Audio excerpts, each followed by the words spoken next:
This lecture is about articulating an argument, creating an outline, and drafting the paper. So we're going to talk about some of the key next steps in moving from assembling some of the parts of the project, things like your literature review, your data, and moving towards a complete draft. So this is sort of the steps where you're bringing everything sort of into relationship with one another so that you actually start to see what the final paper will look like, okay? So we're going to talk about these sort of three key components. That is figuring out what your argument is and what the statement of your argument needs to look like. How to outline, right? So again, planning out what the final paper will look like, and then moving towards a draft, which is what you'll be working on for the next several weeks.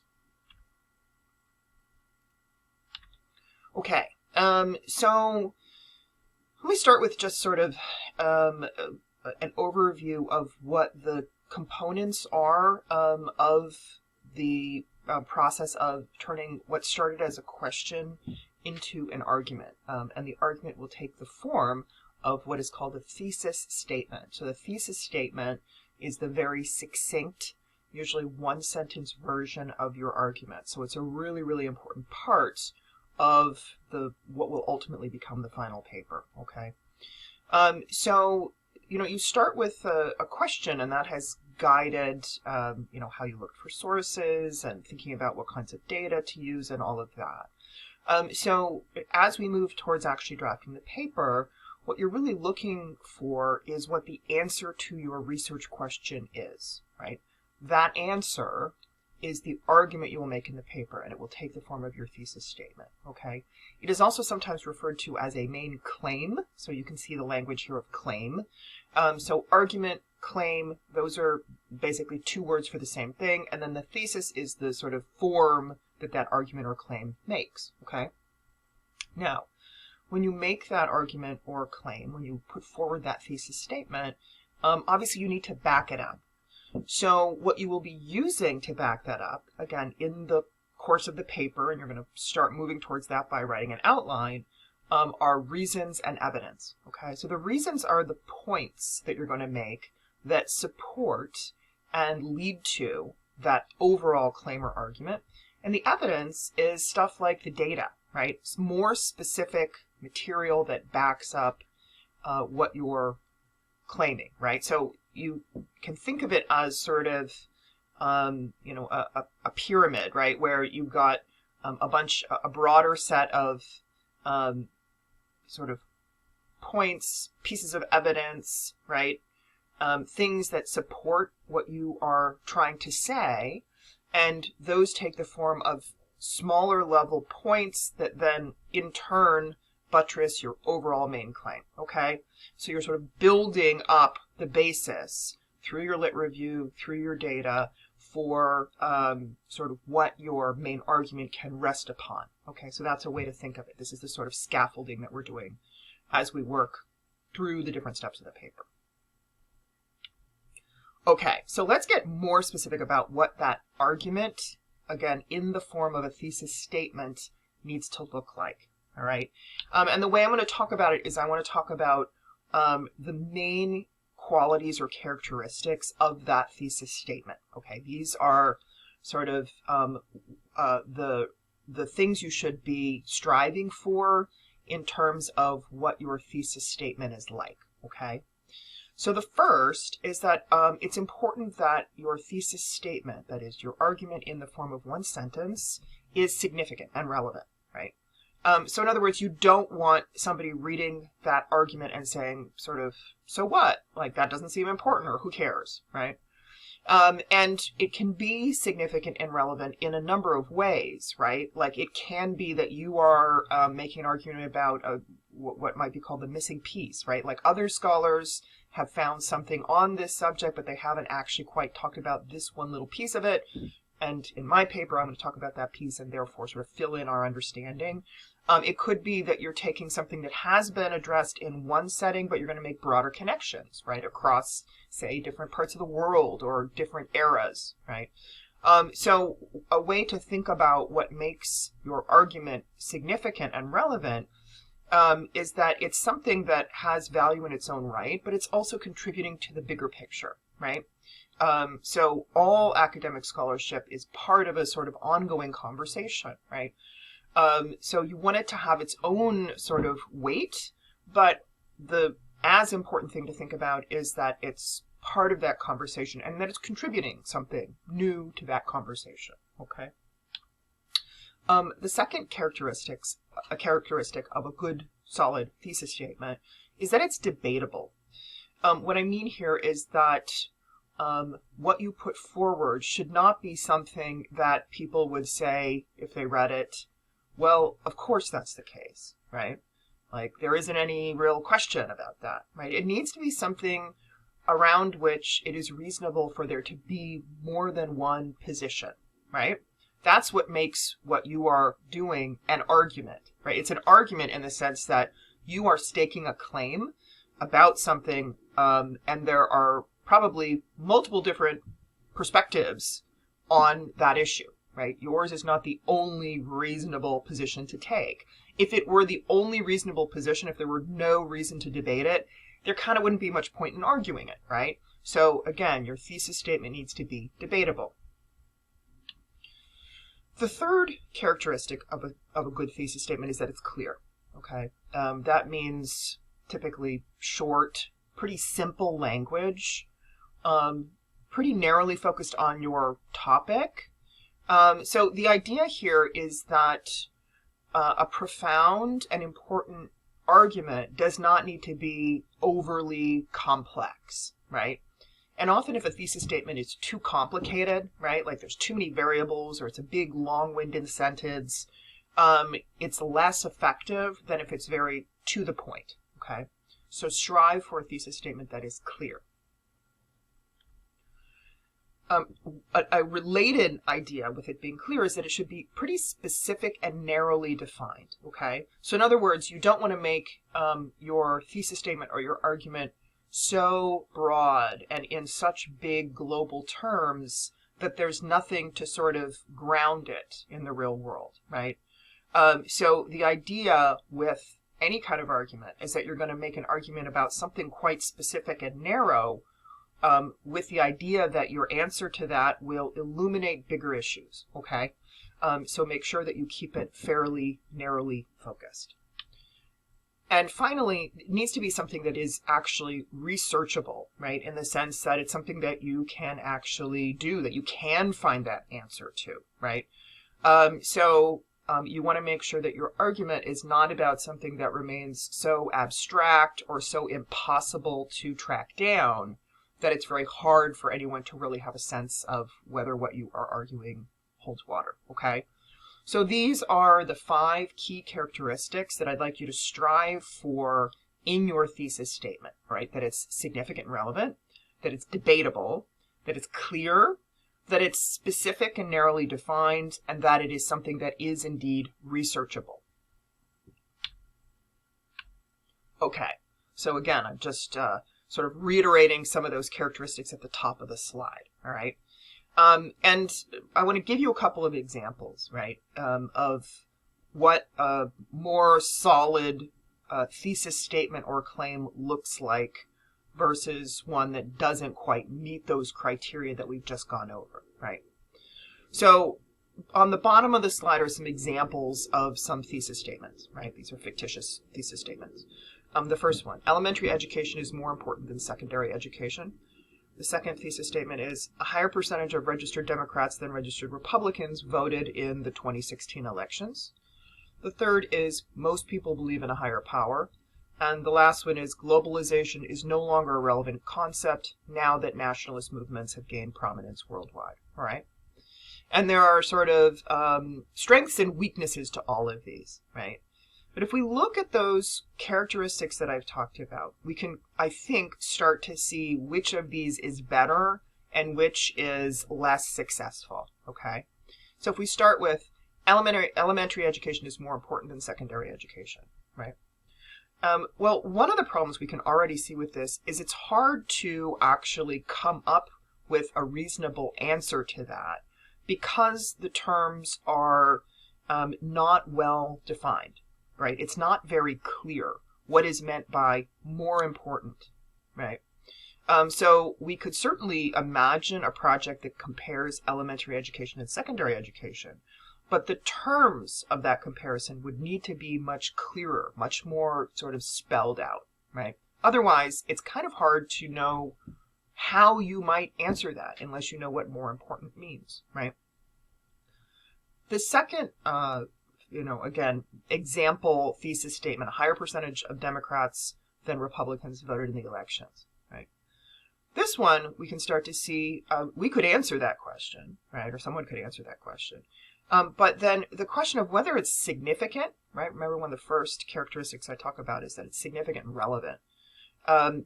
It's not really all that significant, right? Part of the reason that it's not that significant is because it's not really debatable, right? There isn't really a lot to argue about. In fact, we could, again, find out what the actual percentage was. It's a knowable number. And then we'd have the answer right there, right? So it's not really something to take a position on, right? So again, the idea with an argument, putting it forward in the form of a thesis statement, is it's something worth discussing, right? It's something worth debating. If it's not, if it's simply a cut and dried fact, then again, it doesn't really serve us very well as an argument, all right? The third statement, most people believe in a higher power, right? Again, we have already some problems of clarity. What do we mean by most people? What do we mean by believe in a higher power, right? The question also comes to, is it significant? Is it debatable? The terms of this statement are pretty vague, so it's kind of hard to figure out what the author is trying to get at and whether it's worth pursuing such a project. The last one is a little bit better, right? Globalization is no longer a relevant concept now that nationalist movements have gained prominence worldwide. There's a position being taken, and it's a position that's debatable, right? Is globalization a relevant concept, right? Why or why not? So this author is taking a position on that question and also putting forward an argument for why they think that it is no longer a relevant concept, right? It's fairly specific, right? It brings together a couple of different variables, which tends to narrow our focus. And it's also fairly clear, right? So again, these are just examples to give you an idea of the process you might go through with your own thesis statement, right? Like when you have a draft thesis statement, put it through this sort of rubric of whether it meets these criteria. And if it doesn't, or if it doesn't in certain ways, then work to revise it to get toward that better, stronger version of what your argument might be.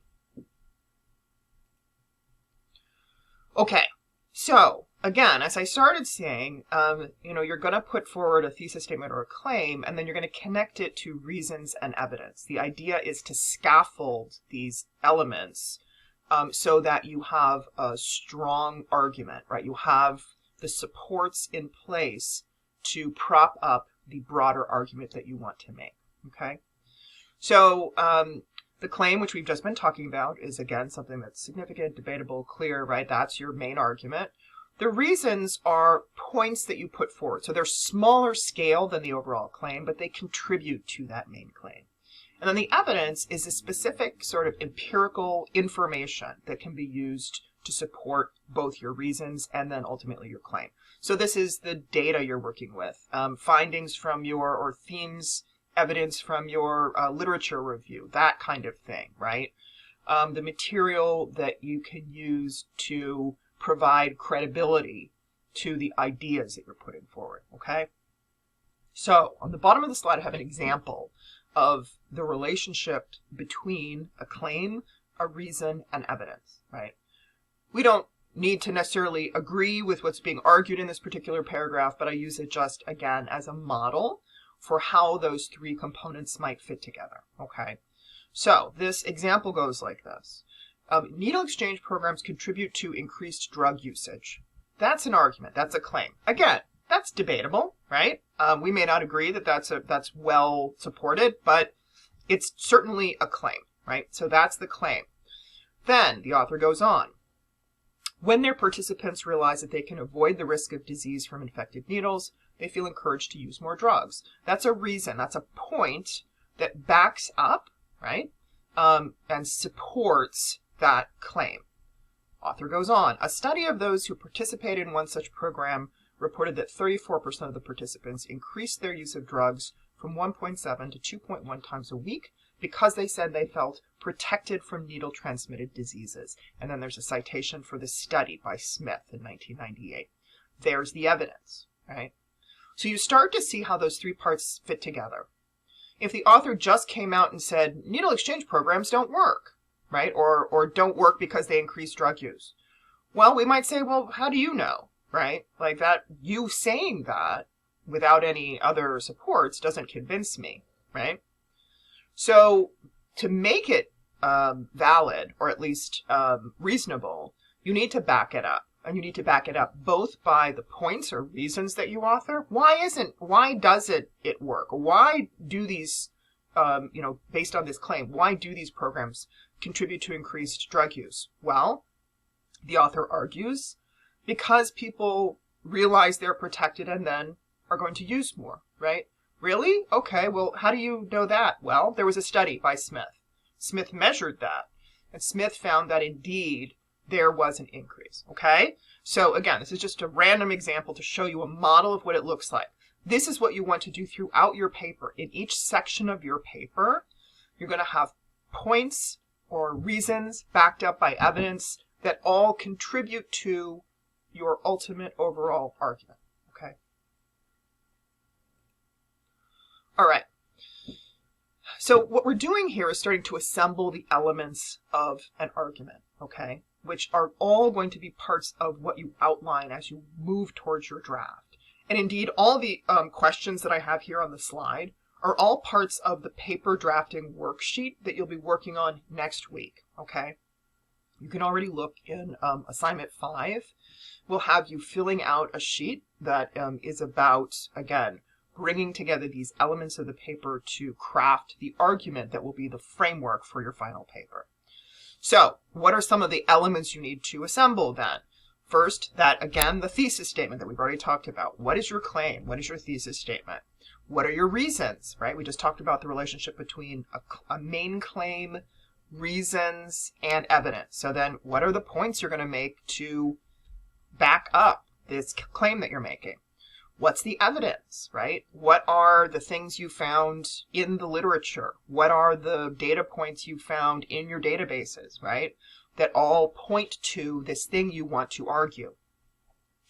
Some other points that you want to add to make a good argument are things like these ladder questions on the slide. What are other points of view, right? So in the previous slide, we talked about somebody arguing about the validity or lack of validity of needle exchange programs. It would behoove that author to also look at the publications by people saying these programs do work, right? Because then they can say, here's a counter argument and here's how I would challenge it, or here's where that counter argument falls short. You will strengthen your own argument by looking at alternative viewpoints and addressing them, engaging with them in your own paper, okay? So that is the form that those rebuttals take, right? This last question, well, how do you respond to that? If, Smith says these programs don't work, Jones says they do, right? If you're going to cite Smith and you want to sort of use Smith's evidence to support your own position, then it would help the strength of your argument to also talk about Jones and why Jones thinks the opposite, right? And why you think Jones is wrong, okay? So again, these are elements all included in that worksheet that you'll be working on next week. So this is sort of moving you toward that process. Okay. Outlining is part of this as well. And I've provided here some sample outlines. I'm including this PowerPoint in D2L, so you can also look at these slides in addition to the video. Click on that link and you'll see some examples, right? But I want to provide sort of some basic qualities of a good outline. I'm sure you've done an outline at some point. And these are some of the things to keep in mind as you're working on the outline of your paper. And the three qualities I want to talk about are parallelism, subordination, and division, right? So the idea with an outline is not just that you're putting together a sort of map of what your paper will look like, but that you do so in a very sort of methodical way, right? One of the things that makes it methodical is to keep things consistent, right? Parallelism is one of those kinds of consistency. So you want the structure across the different sections of your paper to be parallel, right? So in other words, if you're going to divide your literature review into 3 major themes, you want each of those themes to be of a sort of similar weight or scope, right? You don't want to have one big, huge theme that covers 27 different sources and then a little tiny theme that only talks about one paragraph from one paper, right? So you're looking for parallel structures, right? Where the different components of the paper, again, are comparable to one another in terms of how much ground they cover and the weight of what they argue. Subordination. This is similar in the sense that, as I'm sure you know, and you'll see if you click on the link, outlines tend to be organized in parts that then have subparts, right? So part A would have subpoint 1, then subpoint A, right? So that you have this sort of nesting set of categories. So again, subordination is making a parallel process across different sections of the paper where you have subordinate pieces parallel to one another no matter where they end up in the paper, okay? So again, being consistent and methodical in thinking about how you organize the paper and how you represent it in an outline. And then division, which is that, again, you want to be consistent. If you have, sort of 3 major sections of your paper, you want to have roughly the same number of subsections, right? You don't want to have one big, huge paper where you talk about 90% of the stuff and then one tiny section where you talk about 10% of the stuff, right? So thinking about the information and how you want to organize it in a way that is the best way to make your argument will also tend to help your outline in terms of sort of the technicalities of what it looks like. But again, look at that link and you'll see some clear examples of what sort of basic outlines look like.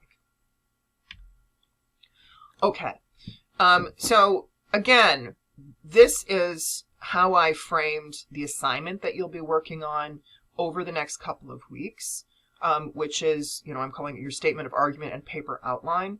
I'm asking you within these 2 weeks to be able to articulate these things. What's your thesis statement?